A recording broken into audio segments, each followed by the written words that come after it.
uh, Henry, you can go. Over to you. Great. Welcome, guys. I'm sure some more people will join as we get going. Good afternoon and good morning, wherever you're tuning in from, or good evening. Bonjour, mesdames, messieurs. Salam alaikum. Dumelang. Sani bonani. Haude. I hope everyone is having an inspired beginning start to their week. So today's conversation is all around the state of innovation in Africa. It is based off of a report that our esteemed colleagues have produced tirelessly over the last few months on what has happened in the past year within our African continent.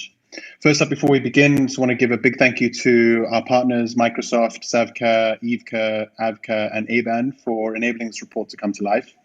And what the purpose of today's conversation is just chatting a bit about what the report is and then kind of delving deep into certain topics and conversations within that may be of interest to our audience. As I mentioned, my colleagues have really put together an incredible piece of work.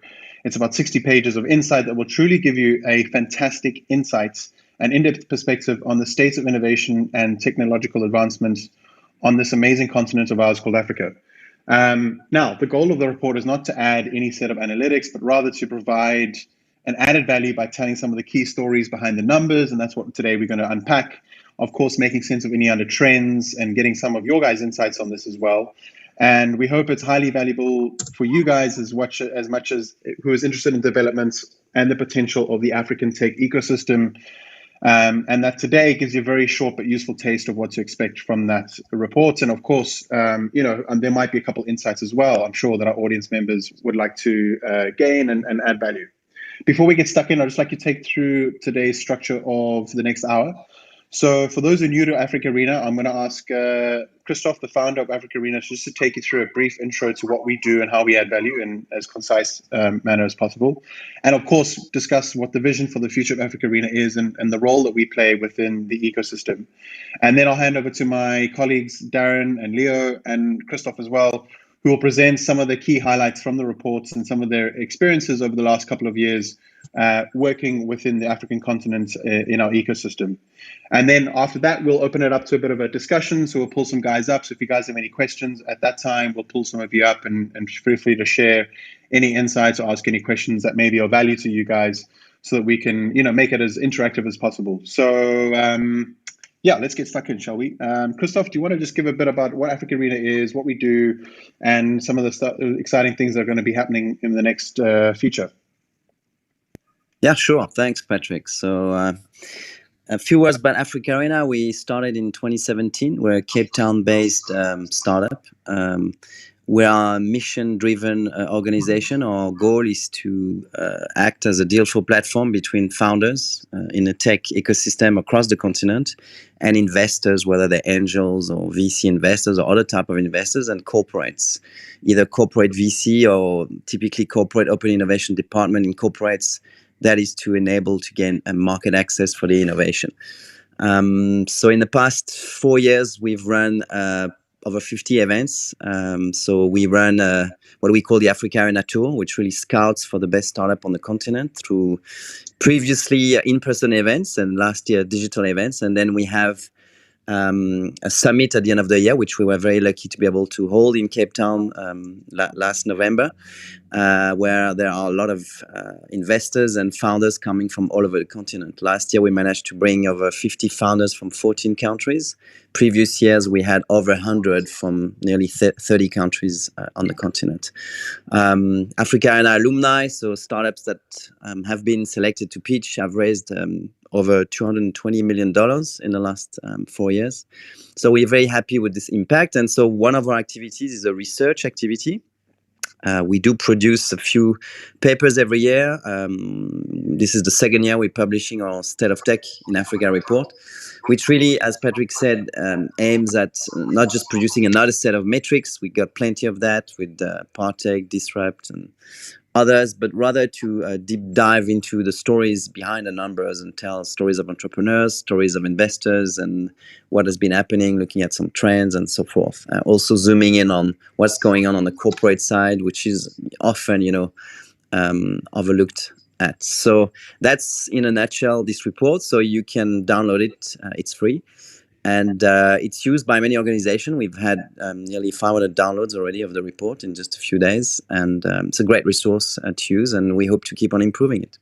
And we do that interviewing a lot of people. So we've interviewed over 60 people for that edition, a mix of founders, corporates, and investors, angel and VC investors. So yeah, we're really happy that we're holding that session. So we did a launch event, which is available on our website, a replay on YouTube.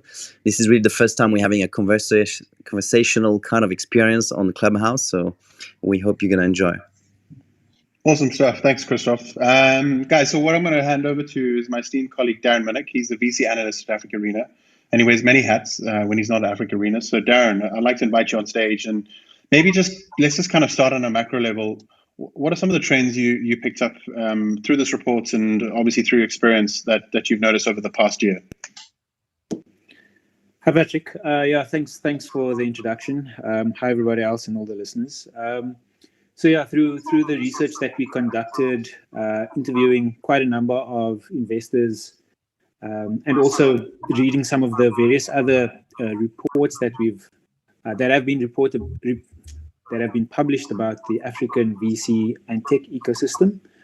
Some of the trends that we noticed was that if we look at what Partech found, so Partech is another report kind of provider that collected data from a number of transactions. So the value of investment declined by 29% in 2020 compared to 2019, and that ended up at about $1.4 billion of inflow of capital into the African continent. And if we compare that to globally, it was quite a different picture, because globally the value of investment that flowed into, or at least the value of dollars that flowed into VC investments increased by about 22%. And the volumes of the number of deals increased by 8%. So we saw that Africa declined in terms of value of investment, and the number of deals and the number of smaller size deals was actually quite a lot larger. There was a lot more smaller deals compared to what had happened the year before. And what was interesting is also that was very different to what happened in the rest of the world. So internationally and globally, the number of deals actually declined, or was slightly flat, or was relatively flat for smaller deals, and number of larger deals actually increased. So we see that in Africa, I suppose the gap and the lack of financing to earlier stage deals is somewhat starting to close a little bit. So that's the one trend we saw.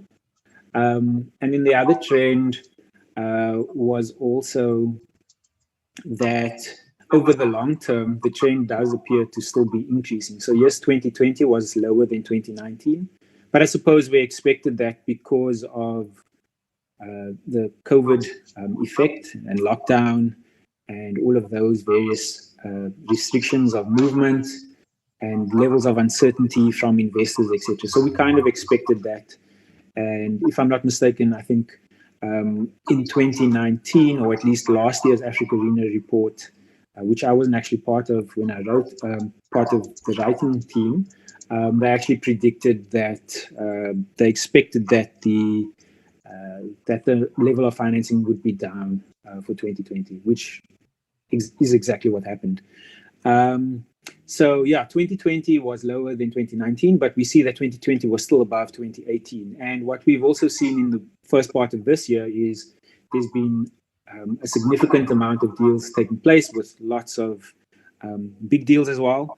So we're seeing that over the long term, the trend does still appear to be stronger and higher in terms of both number and value of investments coming into African tech. That was some of the trends that we've noticed. Awesome stuff. Thanks, Darren. I see Keith's joined us, so we might get you to come and share some of your insights. And guys, for those who've just joined, so we're talking about the state of Africa, state of tech in Africa, and we're just going through the report that my colleagues at AfricArena have produced around what has been going on in the continent, especially of the case of the last year.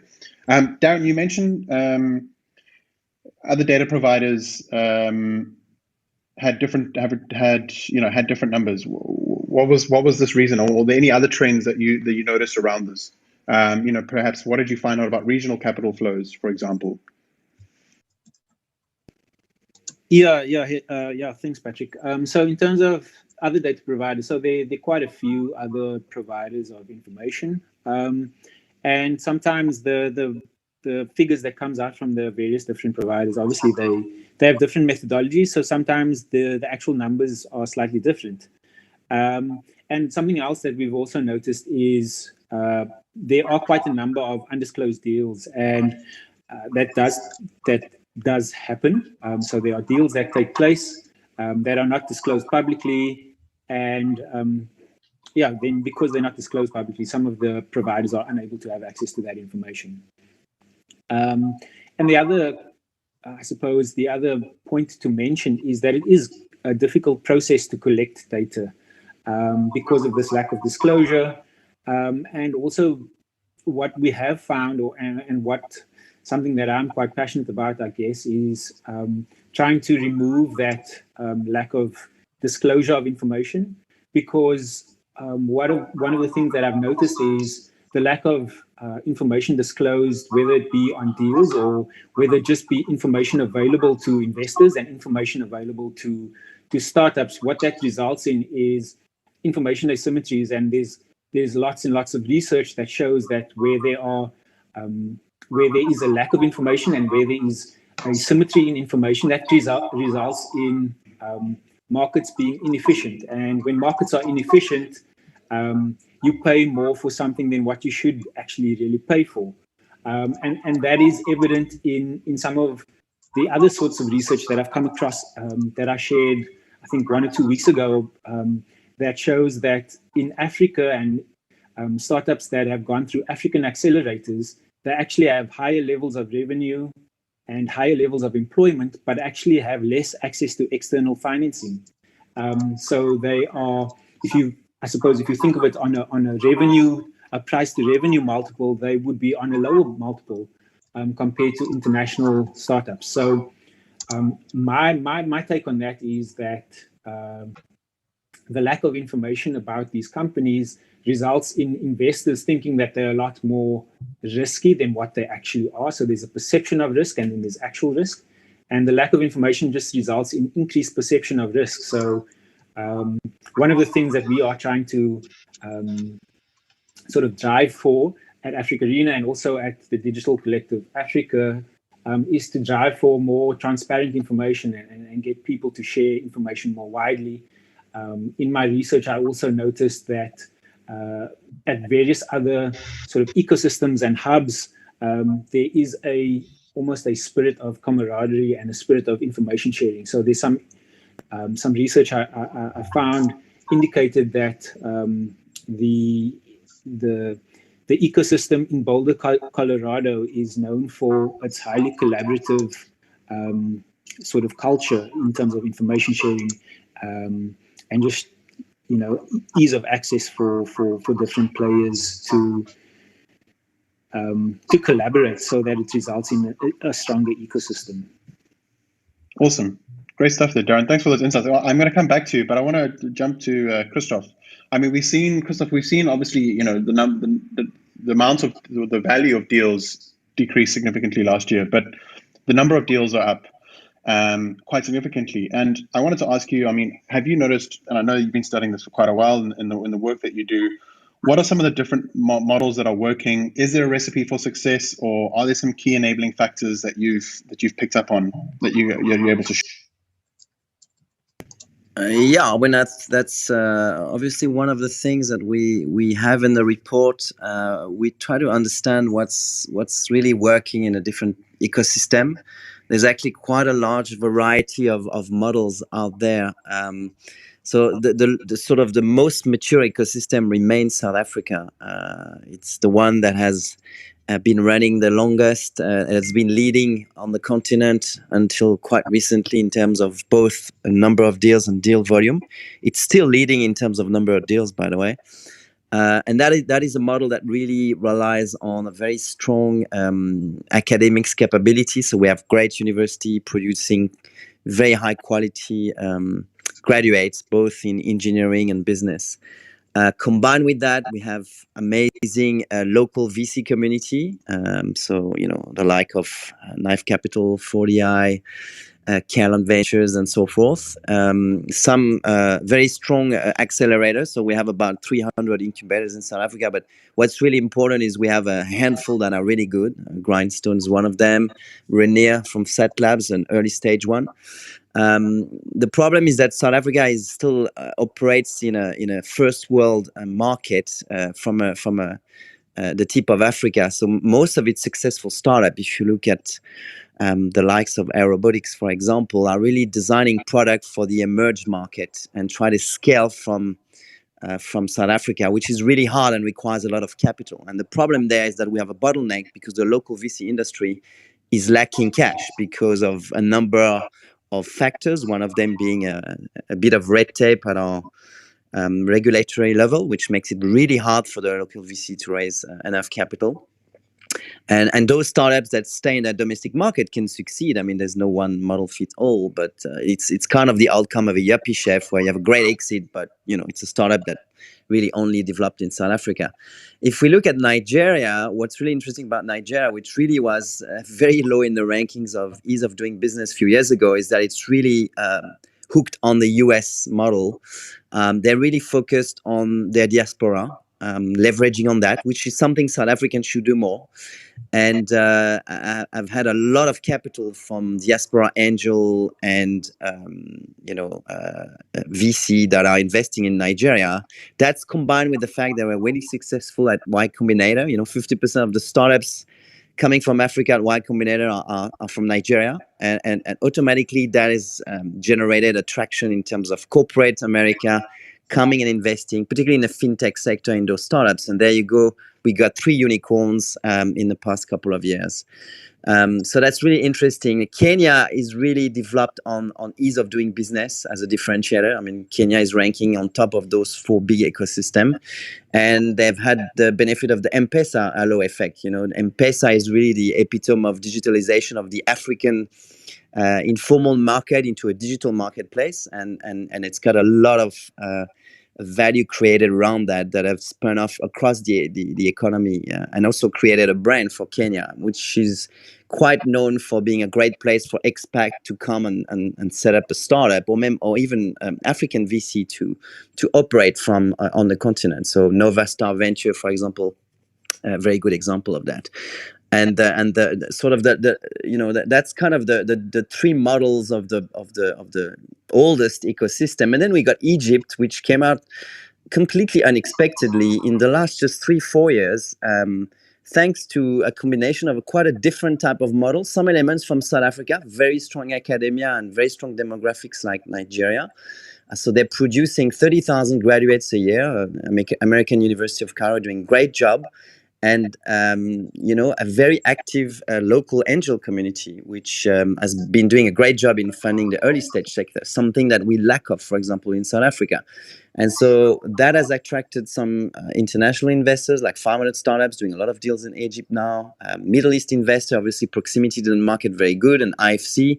So very interesting to see the 4 models. And I think we can learn, I think South Africa could learn a lot from what's going on out there in terms of patching some of the gap, but the competition is on, and other ecosystems are coming, like Ghana or Rwanda, with interesting different model. So yeah, exciting. Thanks. That's some great insights there. Rainier, I'd like to come to you because obviously Christoph mentioned a lot about being in the trenches with early stage startups. You're someone who's very versed in, and as the CEO of Set Labs, you've seen a lot of startups come and go and helped a lot of them kind of really gain traction. Over the past year and maybe over the past experience, what are some of the insights that you could share with the audience today on the state of tech in Africa? Thanks, Patrick. Look, I think firstly, it's a very exciting time in the African tech ecosystem, and there's just a lot of vibrancy, and you can just sense that something is about to happen. And I think we're just in the early stages of it, and the report put out by the AfricArena team, which is amazing, really points to that. If you look at all the signs of the increased amount of deals, increased amount of VCs, increased amount of capital over the last few years, it all points to the ecosystem slowly but surely maturing. And that's great news. I think one thing which we would like to see more is founders, that have had successful exits actually coming back and working with other early stage founders as investors and consulting them and walking the journey with them. And I don't think our ecosystem is mature yet where we're seeing a lot of that. And it's not something we can rush. So for now, it's quite exciting to see more investment coming in that would lead to some successes and some failures. But those successes, I believe, would ultimately result in some of these founders actually becoming partners in venture capital funds, and specifically the early stage funds, where I believe there's still a lot of investment still required. And not investment only in terms of money, but in terms of actually working with these founders and holding their hands in the early stages. So, early stages, a lot of risk, but also a lot of opportunity. And when we work with early stage founders, there's no recipe to help any specific startup be successful. We just try and inverse the problem. So we just try and help them not make the obvious mistakes that would lead to failure. And through more entrepreneurs coming back and actually working with founders to help them prevent doing these things that would lead to failure, I think we'll have more success stories. More success stories would attract even more capital. And ultimately, this entire ecosystem will mature. So still early days for the tech ecosystem in Africa, but definitely lots to get excited about. Awesome. Thanks, Renier. I've just actually asked Kit to join us. Kit, thanks so much for joining us. And so to kind of jump into the other side of the spectrum, and for those who don't know who Kit is, he's the co-founder of Knife Capital, as well as the CEO of Knife Ventures and the co-founder of Grindstone, a fantastic accelerator. Kit, on your side of the coin, what have you noticed around the state of tech? And I mean, I know you guys have had some very successful exits recently, and you guys generally play. Well, I know some of your exits on the series larger scale ventures, but you have worked across the board. What could you share with the guys on the state of tech and your perspective, and what has changed over the last year? Sorry, just trying to find the mute button there with my big fingers. Renier, thanks everyone. Just interesting discussion, Darren. Always good hearing your insights and growing from strength to strength. Well done. So, Renier, you actually mentioned a very important thing there around building success stories. So there is a lot of hype, and hype breeds interest, and interest breeds investment, and so the cycle is working to an extent, but it's not working for that last little bit yet on the tech investment cycle, where we see more exits ultimately create more wealth in the hands of entrepreneurs, who then become the angel investors of the future. So I think we've over the last couple of years as Knife Capital really focused on that, because of the early lessons learned is, if you back the right entrepreneurs, the VCs make money, but the entrepreneurs make much more. And then they sit with capital gains problems. They invest in 12J tax break funds, and they do angel investments and all the rest of it. And it's just a virtuous cycle that works. But to answer your question, so what we've seen is a hell of a lot of deal flow at the moment. I can tell you, it is quite different being a VC at the moment. There's competition for deals. There's a lot of excitement. And that also brings a sharp eye towards valuations. Some companies are raising. So the power shift has definitely gone a little bit more towards the entrepreneurs, which is wonderful to see. But at the same time, I'm also sort of a little bit scared putting my investor hat on, that we're gonna pendulum too much swing to that side, and meaning that the investors are not going to be as successful as they should be. You need to still do that IRR calculation on Excel, saying, if I get in at this price, how do I exit? And we still don't see that. You mentioned, yes, Knife has had maybe a bit of luck and maybe some really good exit success stories, but that has also taught us how to even look at that exit scenario, the sell side due diligence, all that kind of stuff, even from the beginning. So very exciting space, but we need more people like Raj next to me here on the panel, which will definitely share some interesting insights on his journey and invest as an investor, etc. But we need more investors that come through building their wealth from entrepreneurs, and yeah, I think entrepreneurs often say it. The VCs are glorified bankers, etc. What do they know about building a business? How do I credibly get mentored by these guys? Which is, you've got to take with a pinch of salt, but it's also a huge element of truth in that if you compare our ecosystem, like for instance with Silicon Valley, etc.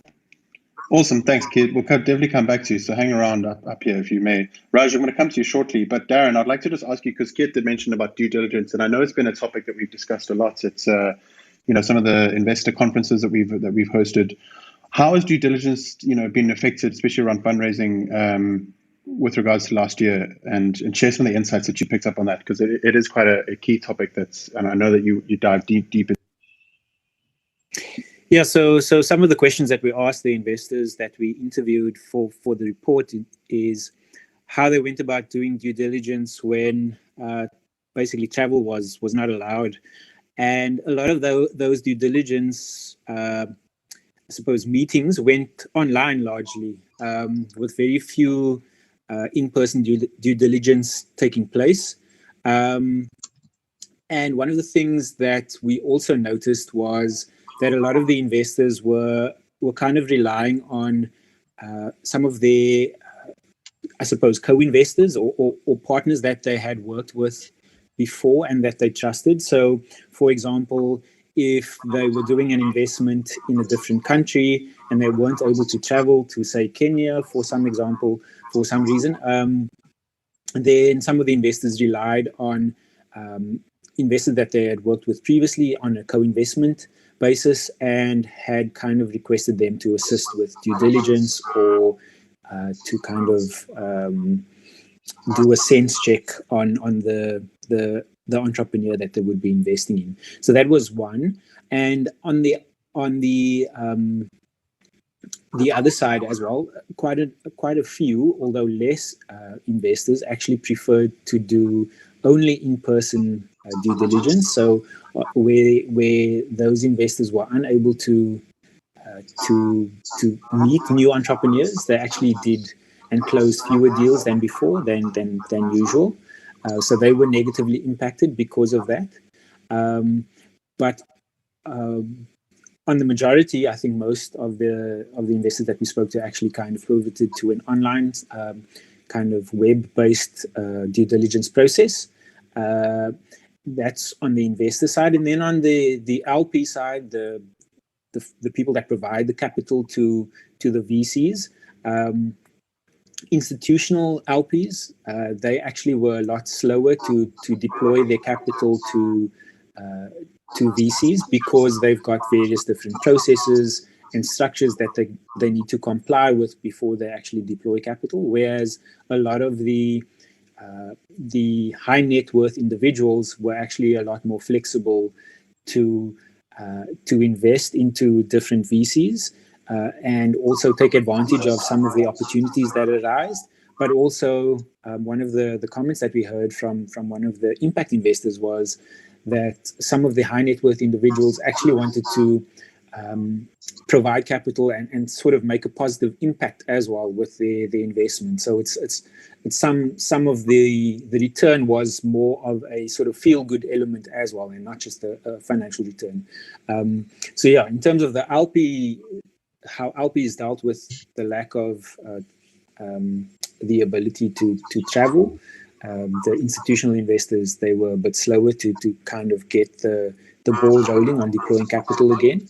But the high net worth individuals that were a bit more flexible, they kind of stepped in during the first part of 2020 when everything kind of slowed down. So that's kind of how the lockdown affected due diligence for VCs and also fundraising for VCs from LPs. Awesome stuff, Darren. Thanks for sharing. And I'm sure there's a lot more in the report, guys. So those who've just joined, welcome to the State of Tech in Africa. We're busy just discussing all things tech in Africa, and specifically around the AfricArena report that was released just a few weeks ago, which is available for free on the AfricArena website. And Raj, I would like to come to you. Earlier today, this kind of a nice bridge or caveat. You tweeted the opportunities, rewards for partnerships between startups is a massive and often overlooked. VCs and angels need to do more in identifying opportunities for their portfolio companies. And yeah, I'd love to unpack this. I know exactly what you're talking about, but I'd just like to just hear your perspective on what more can be done. Sure, and thanks for that, Patrick. Great to be here. Maybe to give you a bit of an introduction so you get a bit of context. So I'm originally from Malaysia, came to the UK to study, became a corporate lawyer, did M&A, then I did project finance. And that's how I kind of fell into Africa, right? I had no connections to Africa. I came to, I think my first country I visited was Zambia in the early 2000s with advising. And I kind of fell in love with the continent. And as I journeyed in my life, I've always been an active angel investor. And although I've been working in Africa for a long time, I'd only taken the plunge into investing in Africa in the last 4 years. And I'm going to come back to that point that you asked me about in a minute. But what I wanted to say was what I have seen, even in the last 4 or 5 years, is a tremendous interest in the tech space in Africa. Now, that's not to say it still hasn't its challenges in raising capital and Zoom and blah, blah, blah, and, the pandemic, etc. But there's a huge amount of interest in the African tech space, and I'm really excited about it. So that's one of my, if you want to set the scene, how I see it, right? I think to pick up on two other points that Keith says, I think there is a bit of over exuberance in the market at the moment, especially I would say Nigeria, where I think the Paystack, Flutterwave, Kuda, and I'm an investor. Well, I was an investor in Kuda. I just exited.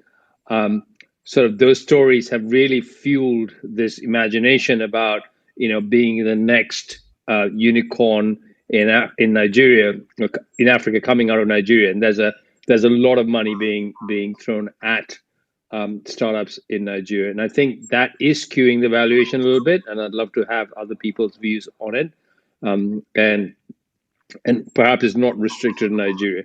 So then I want to turn to your question that about kind of these partnerships, and I think came off the back of an article in, I think Tom Jackson wrote, I can't recall which organization he's in, but it talks about how we are so focused as founders and investors and VCs about growing that company and looking for partnerships with established companies like banks, financial institutions, that actually there's a massive underlay there where what is stopping startups either partnering with other startups or merging with other startups, and 2 + 2 = 8, right? So I think what I was trying to say was that as an investor, I try and do this every day, right? Look at my portfolio and say, or even something outside my portfolio and say, look, this company is doing this in, say, Kenya, for example, and maybe there's other companies doing something in Nigeria. Is there something we can do in partnership with them? Is there a roll-up opportunity, or is there in that marketplace where one company is providing a particular type of service, and if you could add on 2 or 3 other services, that company could really fly, right? And everyone wins. And I think the reason it rarely resonated with me was because I was talking to my partner Vishal, who I invest together with, and we're really trying to sort of hone down on trying to say, look at our portfolio and say, can we match some of our portfolio with each other, number one, and then can we, through our networks, find other companies either as merger partners or as joint venture partners or just collaboration partners to actually grow these companies. And I feel that's a very what's the right word? There isn't enough attention being paid to that. Everyone wants to be the Kuda and the Flutterwave and the Paystack, where you just get on a trajectory and you get exponential growth and everyone retires, right? So that was the reason for that comment. Awesome, thanks, Raj. That's actually really key. I think you nailed it with partnerships important and the value of strategic partnerships across the continents in enabling that growth. Sometimes it isn't about jumping to the next continent, but enabling those partnerships from within. And Christoph, I want to come to you because partnerships is something that you've kind of spearheaded for a very long time within AfricArena and abroad. And maybe you could touch on some of the corporate partnerships that have happened, but also some of the startup partnerships that have taken place that you've come across. To kind of pick up from Raj's points around, what have you noticed around startups kind of doing this and to add to it? Yeah, I'm going to dwell on that in a minute. I just want to react to something Raj said about the valuation, because that is something we talk about in the report, and which I think is quite interesting. We were thinking at some point to draw like a heat map, a valuation heat map, because it was very clear to us that depending on geography and sector, you'd have sort of valuation metrics that could vary quite substantially. Let's take a fintech in Kenya or Nigeria, like Raj said, versus one in South Africa or Rwanda, or a smaller ecosystem. Now, obviously, there's a component linked to the domestic market, and that's clear. But it also seems to be an ecosystem factor linked to the fact that what I've described earlier when I spoke about the different models of the big four, and what we can see in terms of difference. And you can see South Africa is quite cheap, for example, and some other ecosystems are quite cheap. French-speaking Africa, North Africa, much cheaper.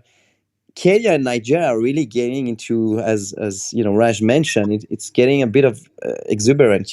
I love Ian and the Flutterwave guys, but this is really starting to be a very high metrics in terms of multiple valuation and so forth. So, I think that's an area we're covering, and I'd like to get I see Ido from Telecom just joined. It would be interesting to see his perspective. But on what you said, Patrick, I think unlocking superior value for a startup has got to be through, in particular, partnership, either with corporates.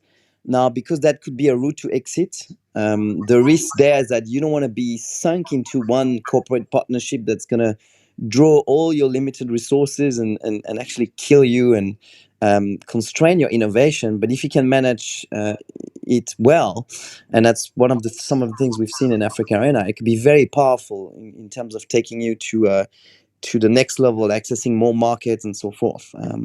Take the example of a startup which won a challenge at AfricArena, and is working on being given the opportunity to scale at a continental level with a massive corporate in a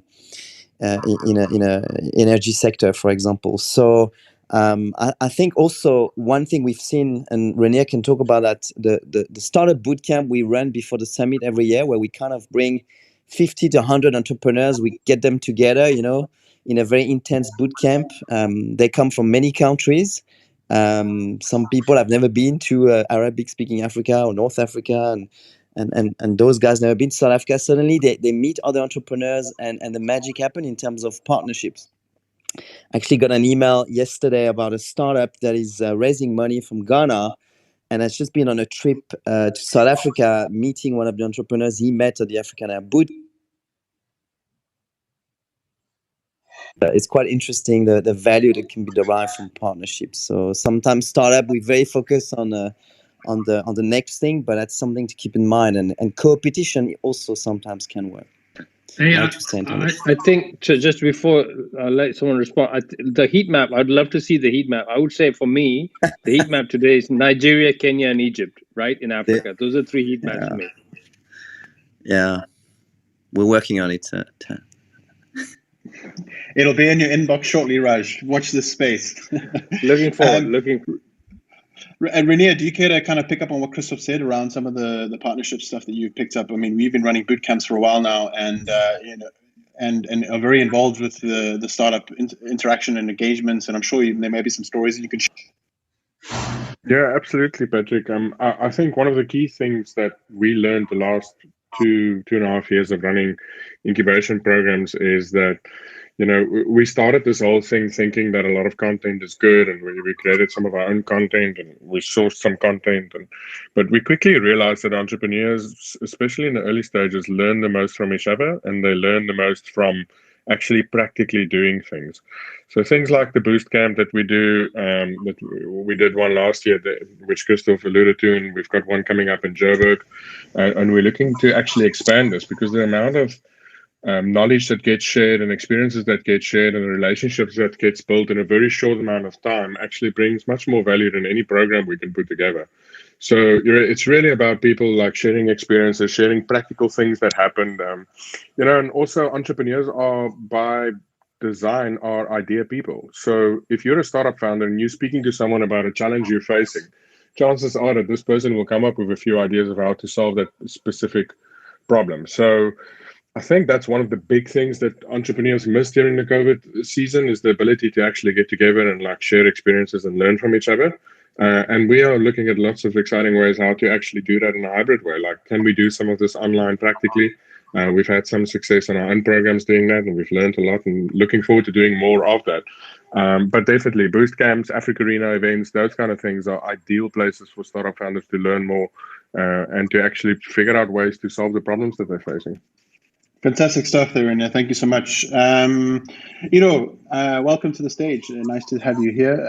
I'd like to kind of invite you up to kind of share your insights of what you've noticed as a partner at Telecom Capital and, some of the many hats you wear as well, over the state of tech in Africa, and share any insights with the audience. And to everyone listening, if you'd like to ask a question or you'd like to, I've just invited Brent up, feel free to raise your hands. If there's something you'd like to share or get involved with, just let us know. Over to you. Hey, thanks for the invite, and nice to connect with everyone.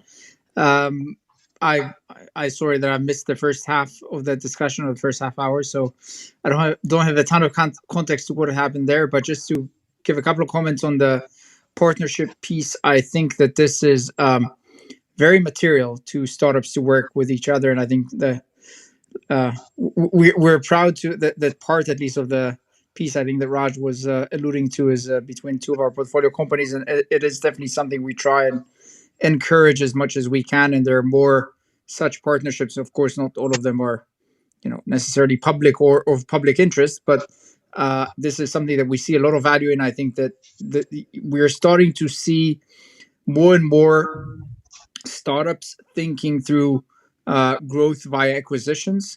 I think that DPO at the time did a great job on that. MFS is doing a very interesting work in that space with Bionic, and more so with their investment program, a way to partner with startups that sort of enrich their proposition rather just with the large fintechs or financial financial services providers of the world.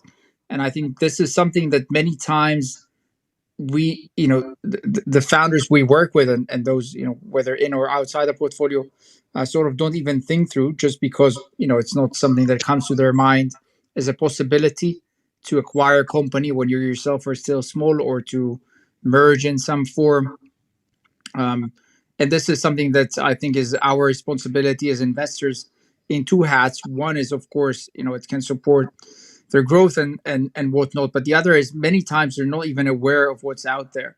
And I think that as we see many companies, and not just us Telecom, but us investors at large, this is one of our roles, is to indicate who else is out there and what is the world of possibilities and options in that regard. Fantastic stuff there. Stay with us. We'll definitely come back to you. Brent, is there something you wanted to add? Feel free Patrick, to just introduce who you are, and then just go. Cool. Thanks, Patrick. Good evening, everyone. So my name's Brent Davidoff, based in Johannesburg, and I work for an NPO called Harambee Youth Employment Accelerator. And it's been like over the past 10 years. I mean, we started as a really small demand-led kind of training organization that try to get excluded youth into the economy. Over the past couple of years, I think that we've just tried and worked hard to be able to kind of take a systems change approach. And I think from very early on, we could see that we could have just been a recruitment agency, so just kind of working with the high turnover, especially in the contact center industry, and just moving people from one place to the other. We saw we had to create some level of net new jobs, and the BPO sector, so business process outsourcing, was, I think, we identified as a major sector for growth. And since then, it's been a story of partnership. So Harambee does a couple of things. I work in mostly like kind of in the customer face. When I say customer face, I mean young unemployed people. But over I think yesterday or the day before, it was just announced South Africa as the top location for outsourcing customer experience offshore. So like, BPO, not only for call center staff, but software testing and other back office functionality. And it's been such an incredible collaborative effort between the DTI, the PESA, who's the organizing body of all the offshore contact centers, and I think strong backing from government. And within Harambee, we've just seen that the key is to do systems change, levels change. You can't create new solutions. You've got to work with the people that are already doing the work. And we're really working now with also like these virtual contact centers, which work if you enable people in some of the, I guess, in townships, and there's some infrastructure, working with the mobile data providers. Data is a major barrier. But we can start we're seeing it's making a difference, and we're creating net new jobs. So it's just to speak to, first of all, awesome that South Africa was recognized as number one. I think we've been number two for the past couple of years. And also that is as a result of strong partnerships with private sector, PPGI, and government. Awesome stuff, Brent. Thanks so much for sharing that. It's great to see that partnerships is a great theme, and it is coming to the forefront, but there's definitely more that can be done. Aaron, good to see you, my man. It's been a while. And for those, it's been a minute. Welcome to the stage. And for those who don't know who you are, do you want to just give a brief introduction and then just share some of the insights that you've noticed over the past year with regards to the state of tech in our beautiful continent? Sure. No pressure. So I wear three hats. So I have a day job at the Catalyst Fund, and we do emerging market fintech across Latin America, Africa, and Asia. But of course, we do a lot in Africa. So we have about 20 companies that we back there. I also run a small microfund called Chopper Ventures, which does pre-seed in Africa. We do checks of between 50 to 100K. We've got about 7 investments so far. We hope to close the year at about 14. And also, a huge passion project of mine is Venture for Africa. We're now in our 4th cohort. We have fellows that work with funded startups across the continent on product operations, finance, marketing, basically everything that isn't a developer. And so it's been really cool to see 60% of those fellows convert to full-time as well. So yeah, I think it's a great segue into, I think I started off 12 months ago, thinking about how with all the capital flowing in, and there's a ton of capital flowing in right now, what's it going to get spent on? And I think talent is still a very, very big bottleneck in terms of, what founders are able to actually deploy. So we wanted to address that with Venture for Africa. In terms of trends, I think there's not a lot that hasn't already been said. I think almost every other global investor I speak to in the US and in Europe are all looking at an Africa strategy. I think over the last year, that sort of view on Africa has matured. I think there's going to be a lot more investments coming from that part of the world. And it's going to be interesting how that affects valuations and sizes of rounds as well. I'm really, really excited at how that evolves over time. Also really beginning to see a lot of activity around founders of successful startups beginning to be extremely active angel investors. There are a couple who I guess are pretty obvious, who are now appearing on almost every cap table in a related industry. So that's also really, really interesting to see. And then finally, I think there was an article that came out recently, I think on Disrupt around startups partnering with startups. I think that's also really becoming much more commonplace, especially with sort of the larger B and C round funded companies working with guys that are just starting out too. So yeah, really excited at how things are going. Awesome, Aaron. Thanks for your insights. I'd love to, there's a lady called Akessa who's hiding in our hallway. I can see her. And she is the Director of Strategy at AfriLabs. I'd love to get her to stage to say, welcome, sis. We see you. And in our tech-driven world, it's often quite male-dominated. So it's nice to have a lady. Oh, she left us. Oh, nice of it. Oh, I think she's. Let's see. Get her back. Are you back? She's back. What are some of the? You manage a network of over 240 innovation centers across 48 countries, and what are some of the insights that you guys picked up in some of the work you were doing over this past year, and how it's changed or developed or evolved? If you might share with us. Yeah, well, thank you for insisting that I get on stage. I was multitasking and just really enjoying the conversation. Yes, so I have been with the Kenyan and largely African tech and innovation ecosystem for close to say 12 years now, working in different capacities. And it obviously is a very interesting space. A lot of the speakers have said that already. I think for me, the two things that stand out that are beginning to change quite quickly are one, a lot of contextualization. And so when we began, at least within the hub space, when we began about 10, 11 years ago, a lot of our models were borrowed from models outside of Africa.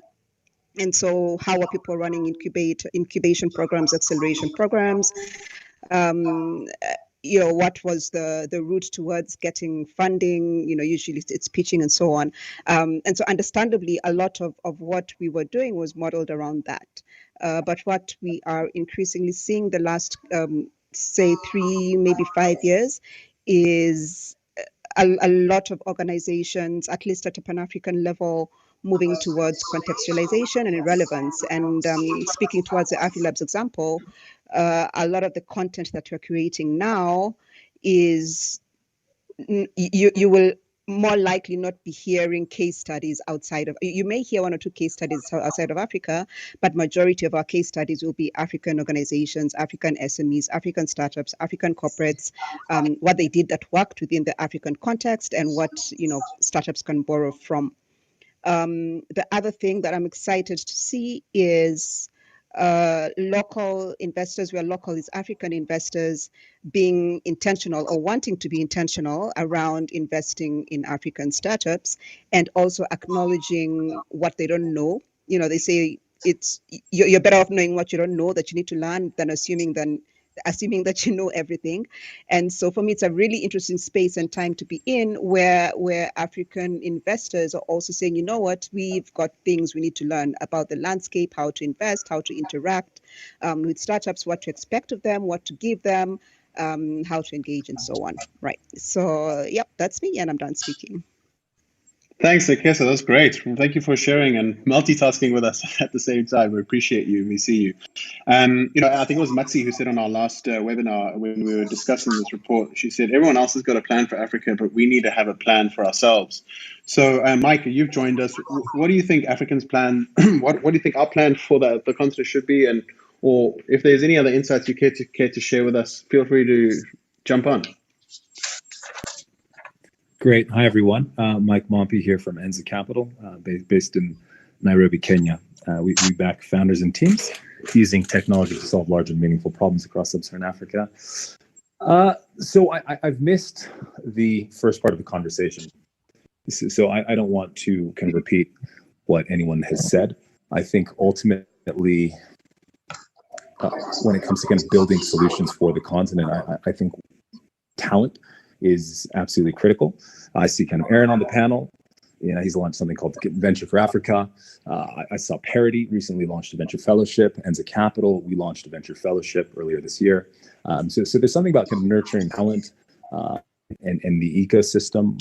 So pulling from universities, I think there's also cross-pollination of talent. So we believe that the best teams will have a range of backgrounds and local context alongside kind of global views and global context. But yeah, if I simplified, I would say talent. So that's not too controversial. I'm happy to kind of hear what others have to say and can form kind of further views on that as well. Thanks, Mike. Appreciate it. Thanks for joining and for sharing your insights. Anyone else care to add? Like, where does Africa? What does it need? Where does it go? We've come through this pandemic. We're maybe to the middle of it, maybe towards the end of it. Raj, you want to add? So I think I want to pick up on a thread someone talked about earlier, and I think Aaron also mentioned, which is kind of recycling capital, right? So recycling capital, both founders having exited, and you know the story of PayPal mafia. So are we seeing a Flutterwave mafia or a Paystack mafia, etc. Right? So here's the thing about exits. So my firm belief as an angel, look, I'm a seed to Series A kind of investor, right? I don't want to be hanging around beyond Series A and Series B. And I'm always saying to founders, guys, my biggest value as an investor is in that seed to Series A stage. So, after Series A, the big guys come in, the VCs, and you get starry eyes because they've got much bigger checks than me, and that's fine. And there's very little value I can add in that Series B stage. So get me off the bus, guys. And why do I want to get off the bus? Because sure, I could hang on and you can be a unicorn and wait till get IPO in 7 to 8 years. But I want to recycle capital. I want to find the next CUDA or the next Flutterwave or the next Paystack, right? So this, I think that piece of getting people to understand that really the way to supercharge this ecosystem is getting more angels involved at an early stage, but giving them liquidity at the right time. And that debate, that discussion still is a very nascent discussion. And I find a lot of founders are very unwilling to have the discussion. They say, well, give me your money and, take your chances whenever you can exit, right? So I'd be interested to see what other people's views are. I'm obviously talking of this as an angel investor. I don't invest other people's money on my own balance sheet.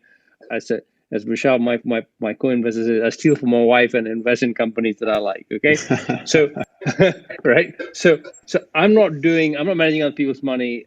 I'm not really looking at what is my IRR, et cetera, et cetera. I'm looking at, is this a company that I like? I like the founders. I can add value, and I can make a decent enough return to recycle capital and find the next Flutterwave, Paystack, CUDA, etc. And that discussion often becomes very difficult because the founder's saying, well, guys, I need your money, but I'm not going to give you any promises about exit, right? So I'd love to have other people's views on this. I'd love to jump in there, Raj. So it's just like I think I know you would. I've been on a bit of a journey over the last 6-9 months, trying to and engage a lot of providers of early stage liquidity, especially to seed stage investors and what they think about Africa. And I think I'm really excited that because some of as the rounds get larger, as the velocity of the rounds get closer and closer together, I think there's starting to get a critical mass of startups that could actually work with some of these service providers that either lend on the equity that you've put in or actually be able to buy you out. And I think you've been a big pioneer in sort of the initial clauses that allow for that buyout to happen. But I think even if those clauses aren't there, there's still mechanisms around that, and I'm really excited at some of the more global players beginning to look more at African startups and trying to make some more of those deals happen. Yeah, sure. I mean, I think just to pick up on what Aaron said, I mean, ideally, and I'm very transparent about it, ideally, I want a clause that says you will get us off the bus at Series A or Series B at the Series A or Series B price, right? That's kind of, I'm very transparent about that. That's what I want. I don't always get it, but that's what I want, right? And I think the sooner people understand, now obviously then everyone's saying, well, we might need the capital for the company's growth, the VCs might not like it, et cetera, and it's a two-edged sword, right? Because don't forget, for example, I'll give you CUDA, right? So we sold an 8% stake in CUDA, and everyone was delighted that we sold an 8% stake in CUDA because the founders didn't get diluted, the ESOP doesn't get diluted, right? So we make our whatever percentage, whatever extra return, and guess what, now I've got money to play with to invest. And we just done an invest in Finaccess in Kenya, for example. Okay, now to have the conversation and to be able to say this is not unusual, guys. This is actually okay. It's okay for you to give these guys a right to exit because their value is between now and Series A, Series B, right? Now that is often I find a very difficult discussion with founders, and I want that discussion to get easier. And it's not seen as, oh my God, these guys are asking something unusual. No, we're not asking something unusual. We're actually asking for you to recognize our value and and let us reinvest our capital into the next CUDA. So I think this is an important point, well made and well taken. I think people understand that venture funds have cycles where you're deploying capital and then you look to return that capital and then you'll have another fund and deploy that capital. I think, Raj, the point that you're making, which most people perhaps don't acknowledge, even a lot of angel investors themselves, is that angel investors go through cycles. And there's an exploration, there's a discovery, there's a deployment, there's kind of supporting the businesses to grow. And at some point, if angels, the people who are funding the early stages of the ecosystem and enable a lot of us venture funds to actually deploy capital, don't get cash back, then they'll flow out. So they won't kind of cycle back and start to reinvest in an ecosystem. So it's such a good point. And I think, and we could map a little bit of that same logic onto early stage funds.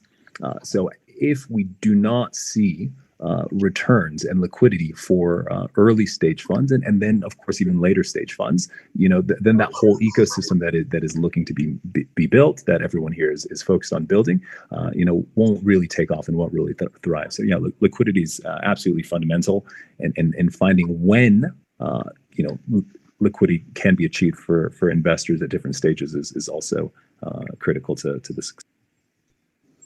Yeah, some really good points there. Ido, do you want to go for it? Parisi, I'm going to come to you shortly. I think, my only, this is completely understood and a very important point made by Raj. I think that, usually for funds entering at Series A or B, there isn't, a major issue with having a small part of the investment going into secondary, especially, the later the stage is. So it's always simpler in a B than in an A.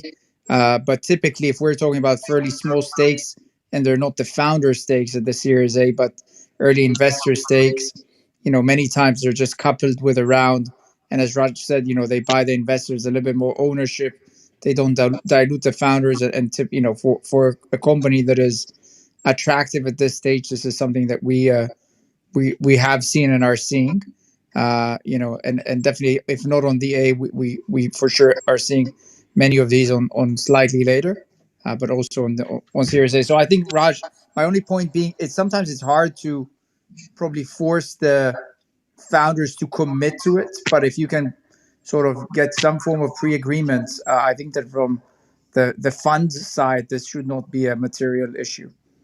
Yeah, I guess my point was only to sort of get everyone to understand that this is not an unusual ask, right? That's clear. Do you know what I mean? So I'm just saying, look, guys, that's how you supercharge the system. You get more angels in, you recycle more capital, and let's all work towards that, as opposed to I can't possibly do that because my VC is coming at Series C, might be upset, or Series A or Series B. I think it's also circumstantial. Yeah, so it's circumstantial, right? So if there's a business that doesn't have sufficient cash runway to build to the milestones to generate the kind of metrics to then either reach some level of profitability or raise the next funding round, then it will become more of a challenge, right? So you wouldn't want to take cash out of the business, and this is obvious, right? Sure. That would prevent the business from having the fuel it needs to really take off.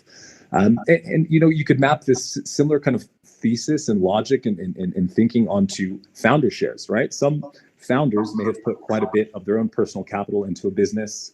They might be over leveraged and they might be stressed, right? So one thing that we've done and we think about as well is how do you give early liquidity to founders so that they can focus on the business, but also maintain, a certain level of ownership and obviously kind of optionality in the upside. But I think, look, this is a question that founders face. This is something that angels face. This is something that seed funds face, as well as larger venture funds. Ultimately, the logic that sits behind a lot of this is getting to liquidity, right? So we're talking about at the earlier stages, and hopefully the later stage liquidity market will develop, but that's still something that's going to be required. And I'm sure people like Ido and others who are writing larger checks are going to want to see that material. Yeah, I think those are really good points. I would say that, there are ways, look, I'm a lawyer, right? So, I like certainty for one. So I write things down and I understand that if obviously you wouldn't want to do anything to prejudice the company's survival by insisting you have an exit, right? Because that'd be daft. You'd just be shooting yourself in the foot and everybody else in the foot. So look, perhaps just I'll stop talking about this anymore, but I get a bit wound up about this because I often find a lot of pushback when I raise this question from people. And I think there's a way around it, and it'll be good if there could be some established understanding of how this issue can be resolved in a way that doesn't prejudice the company, gives comfort to founders, gives comfort to investors, that there will actually be some liquidity if all other things being equal. And I'll keep quiet now. Thanks, Raj. Guys, those are great debates. I mean, I think there's some really interesting debates on that. And it's almost we could have our own discussion on recycling capital. I think and a whole session on it. Horiza, you asked to come up on stage. Is there something you wanted to share on that particular topic, or is there something else you wanted to bring to the table? Feel free to go for it. Hello, everyone. Thank you, Patrick, for getting me up on stage. My name is Oresia, and I am a Kenyan based in Johannesburg, South Africa. I'm also the co-founder of VUCA, which is an online platforms agency where we've just essentially creating a space to tell stories about African-owned brands, businesses, and everyday leaders. So I got up on here as a founder, and a founder who has been in business for this is our third year, and we have not been able to secure any type of funding yet. And so a lot of what we've done has been bootstrapped. I've gone to, I've gone to school here. I met my co-founder who at the MBA at the Wits Business School. And then we got into this space of the work that we're doing based on a need that we'd found about our African brands and businesses. Do we have digital visibility? Because I just come in from Kenya, and in South Africa, everyone was like, oh, I need this product from Kenya. I need this X thing from Kenya. And so that kind of sparked up the idea of opening an online e-commerce store, which has grown and pivoted for us to have other platforms like a monthly e-magazine where we are just telling stories. So the reason why I'm just giving a background on who we are and our journey, and most importantly, our journey of bootstrapping, has been, we've been in instances, at least 2 instances, where we've tried to apply for funding and really just explain what we need. And I like what I think Nakesa was saying earlier when you're talking about context. And Raj, I really would like for you to explain further in 5-year-old English what you mean or what you need from the founders. But we are looking for angel investors and people to come in at that stage. And some of the things, when speaking about context, some of the things that we feel like would really help accelerate us as a business, but we don't know how to essentially, I hope I'm talking to the right people on the stage, but we don't know how to get access to them or maybe present them in forms of value. When you're speaking of context, is that we work from home. So it's 2 ladies, and we have 1 guy who comes in from Soweto and works with us. And we recently just got an intern from a program that the government is running. And so some of the things we need are as simple as hardware.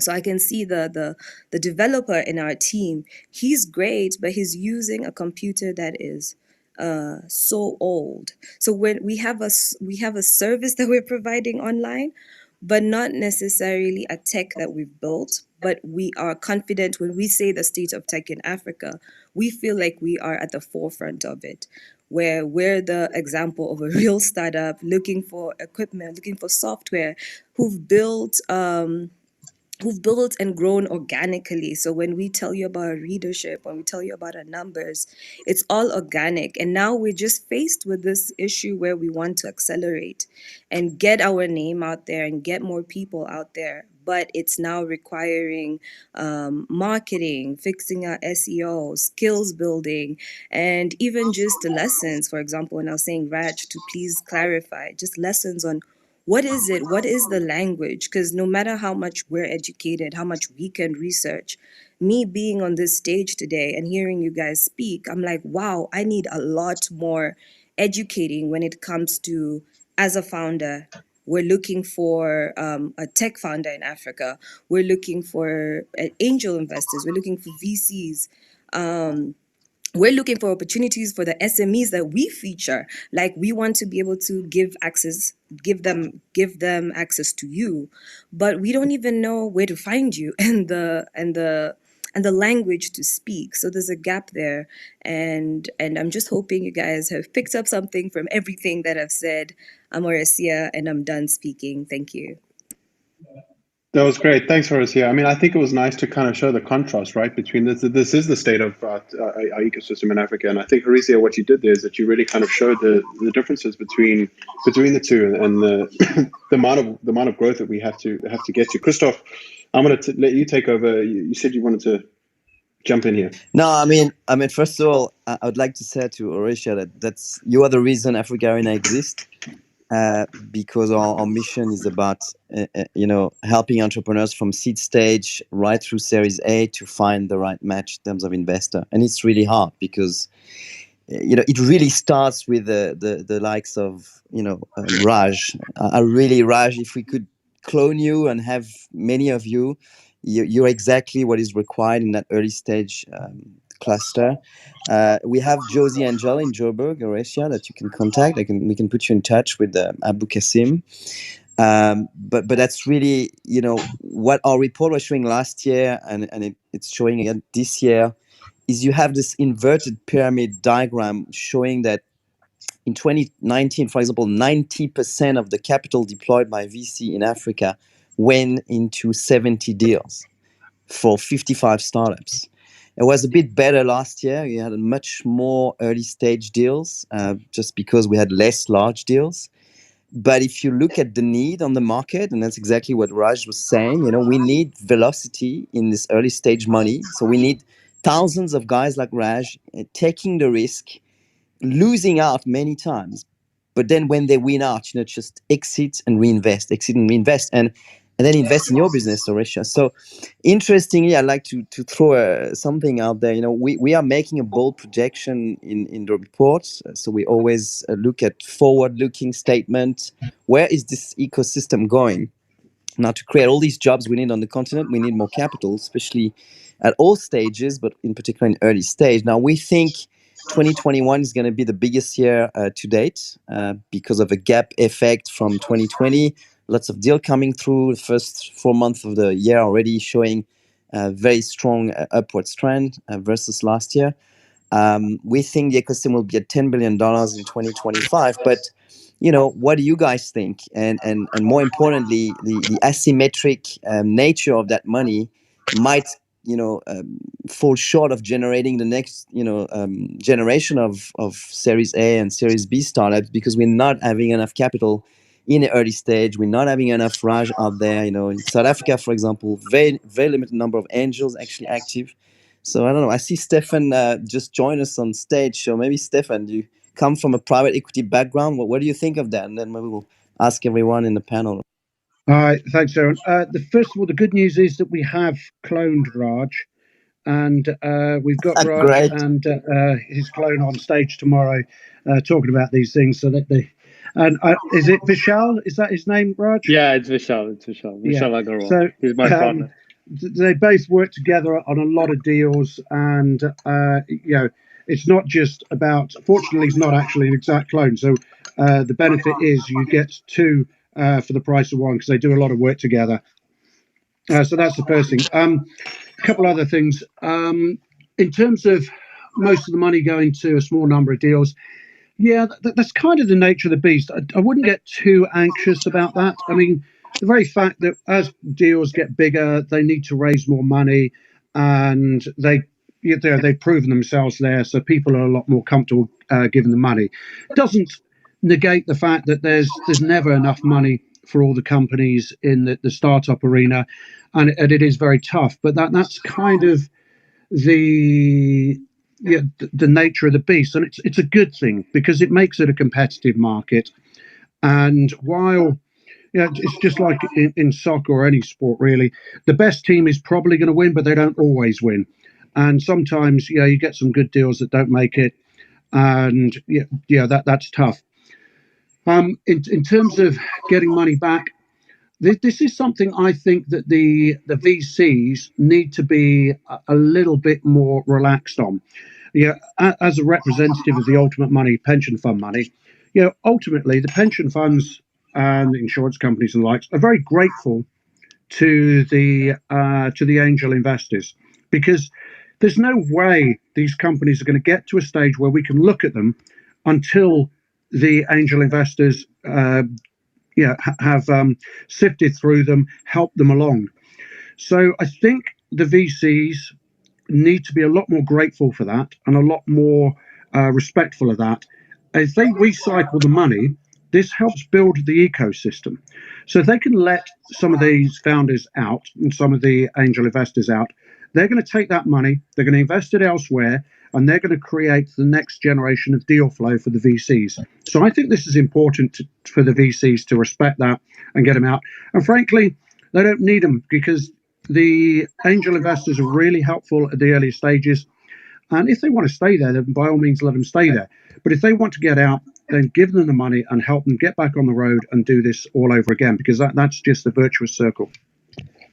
Thanks for the plug, Stefan. Maybe one more thing I'd say on that. The other thing is that this idea that somehow you get a discount, you have to have a discount when you're doing secondary. I don't understand why it should be a discount, right? I mean, if you're doing a price round and everyone is coming in at that price, why is it the angels have to be discounted? Now, the reason why is because you can, right? So you're saying, well, if you want to get taken out, here it is, and it's a 20% discount to the Series A or Series B price. Why? Right? I want to be taken out at the same price you're coming in. So please, Mr. VC. Raj, I'm happy to answer that. It's a liquidity discount, right? So I get it. I get it. But there's no reason why it can't be not a liquidity discount, right? So there's no liquidity otherwise, and the liquidity discount, which is right. No. Okay. Let me put it this way. Let me put it this way. So ultimately, it's just a question of bargaining power, right? So if there's enough demand in the round, that discount will go to zero, right? If there's not enough demand, then there's a discount. So it's not always there is a discount for liquidity, right? So it's not binary. Can I add to that, No, Raj? it's not binary. And just to, I'd love to. I know probably has views on this as well. I mean, it's the way that markets function, and one of the reasons why angels kind of require such high returns is because there's such a high risk being taken, and venture investors and even private equity investors is because there's little to no liquidity. So having liquidity is something that people are willing to pay for.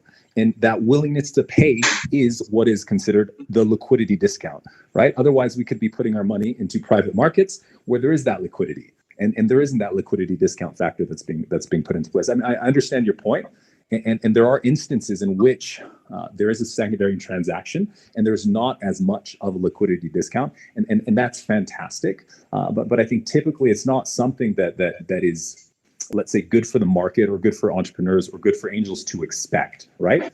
And I think just the other point to make on kind of angel investing and kind of early exits for angels is that, even venture funds will have redemption rights where we could say, should there be a period within like a put option, 2 or 3 years, where you can buy back our shares at 20 to 30% IRR, then you as a company will be able to do that.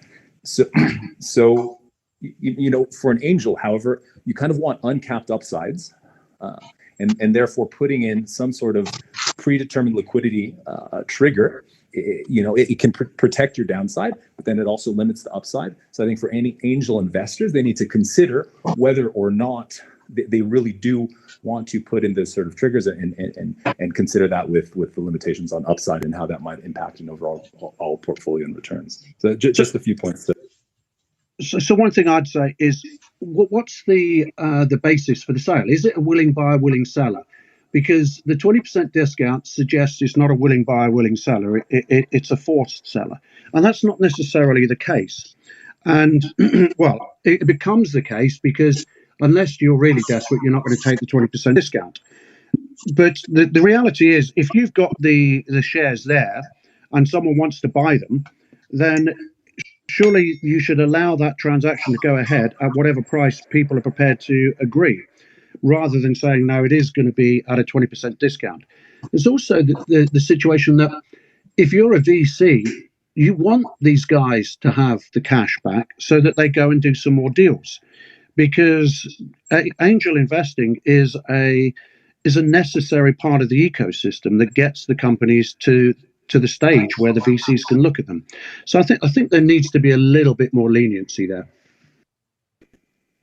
Thanks for coming to the rescue. I'm not going to say anything more about this because I think I've done my piece. And Mike, I understand where you're coming. I hope you understand where I'm coming from. I for the listeners, it makes it more dynamic if we're not all just agreeing the whole time. Absolutely, I love that. Yeah, that's it. So here's my throwaway ask, right? So I'm an investor in a company called Amp.global. I'm just going to post. They've just been nominated, along with the likes of HBO and Disney, I won't go bore in the details, but they've just been nominated for an award, and they're the only Africa company in this award. Right? I won't give you so I'm going to put all your names on my LinkedIn post. I hope I get your permission. Please vote for them. Okay, so that's my ask. It's a great company, by the way. It is a great company. I love Derek and what he's doing. He's doing really well. Raj, my ask to you is to keep on funding fantastic businesses that then become kind of pipeline for later stage funds. That's absolutely. That's a deal. That's a deal. Mike, then to my comment to you is then you shouldn't give Raj a discount when he's trying to exit. Well, it depends on it depends on a range of factors to be discussed. We'll talk. We'll talk, Mike. We'll talk. Exactly. Guys, as we draw this to a close, first I just want to say thanks to all of you guys for sharing your voice, for sharing your insights, your minds, for your time and adding value to everyone that's listening. For those who are listening, and maybe there's some people that missed it and you want to pass it on, we've made a recording that'll be available on YouTube, on the AfricArena YouTube channel, and also on our AfricArena app, which you can be downloaded on your any app store as a podcast, which will be released probably later this week. But thanks to our good friend Henry, who's our tech genius, keeping everything on track there. Christoph, would you like to end off and close and just lead us to some final remarks of what to look forward to in the State of Tech? This is the first time we've done this on Clubhouse, and I think there's lots of value. And I think what we'll do is we'll definitely be hosting more of them. We're getting deeper into certain topics, niche topics like recycling capital, which obviously a hot topic, and debate that in furthermore. But just wanted to say thanks to all of our audience for listening in and tuning in and for joining us. We hope you got as much value. To Arizia, please reach out to AfricArena. You can email me, Patrick, at africarena.co.za, or Christoph, same at africarena.co.za.com. And we'll connect you to some people that can maybe help you on your venture. And Akessa, also stay in touch. Thank you for sharing and joining us. To Stefan, Ido, Mike, Darren, thanks for all of you guys. Keith, who left us, and Renier as well. Christoph, I'm going to hand over to you for the wrap up and say thanks to everyone else for joining us. No, thanks, Patrick. Great facilitation. Yeah, I mean, maybe one takeaway, you can see how dominant the voice of the investors are in this conversation on the African continent. So I think it calls for, really hoping that some of these entrepreneurs, as they exit their business and start businesses again, they become the next generation of investors. And we have more African founders that become investors, either at angel level or even become VC firm partners. So we had great VC community on the continent, and really thankful to firms like TLCom and Knife Capital and the Capital. You guys are doing a great job, and we need more of that. So it was great to have you today, and I think we can take this conversation forward and have more of this interaction, maybe with some founders' perspective in the next episode. Thank you, guys. It was great to have you, and see you soon. Thanks. By the way, Thanks. We have an event in Johannesburg next month. For those who want to see a real in-person event, we'll be in Joburg. So see you there, Regia. Awesome. Bye-bye. Ciao, guys.